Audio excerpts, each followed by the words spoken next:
क्योंकि कुछ कुछ बच्चों को मतलब क्या होता है ना, वो 100% स्कॉलरशिप भरोसा, दैट्स ट्रू थिंग, आना चाहिए। सपोज इनके साथ आपका क्रेडिट मैच नहीं हुआ, हमारा होता है आपका फर्स्ट ईयर में आपको 30 क्रेडिट करना होता है, Yes, राइट, 30 या exactly. 35 समथिंग करना होता है। कुछ भी करना, आपका हेल्थ इशू है, 35 क्रेडिट नहीं हो पाया, सपोज इन केस आप सेकंड ईयर में आपको स्कॉलरशिप नहीं मिलेगा, राइट, उसके लिए एटलीस्ट वो भी डिप्रेशन में चले जाते हैं। Correct. एंड जो इंडियन स्टूडेंट स्पेशली बोल रहा हूँ, so I am not demotivating, okay, so I am giving you the reality, okay. So Indian student क्या होते हैं, मैक्सिमम वहाँ पे जाने के बाद वो थोड़ा सा मतलब इधर उधर हो जाते हैं और पढ़ाई को उतना ध्यान नहीं देते, Correct. ओके, तो उनका क्रेडिट नहीं होता है। तो आपको ये बिल्कुल नहीं करना चाहिए, ओके।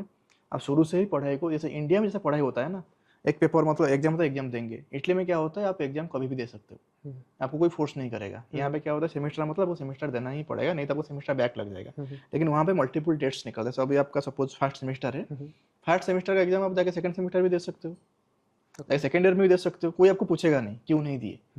इसलिए आपको खुद बैठना है, देना है। तो इसलिए क्या है, मैक्सिमम बच्चे फेल हो जाते हैं। मतलब मेरे पास तो कोई स्टैटिस्टिक्स नहीं है, लेकिन मुझे इतना पता है कि जो बच्चे सपोज हमारे इतने बच्चे गए उनका सब कुछ क्रेडिट हुआ है, मैं इतना बोलूँगा। लेकिन मेरे जो दोस्त कुछ हैं या कोई दूसरे एजेंसी के थ्रू गए हैं या कोई अकेले गए हैं, उसमें से क्या होता है 30-40% बच्चे क्या करेंगे, पार्ट टाइम जॉब में लग जाते हैं, पढ़ाई बिल्कुल नहीं करते हैं, और फिर क्या होता है, उनका स्कॉलरशिप चला जाता है, फिर ज़िंदगी भर पार्ट टाइम ही करते रहते हैं।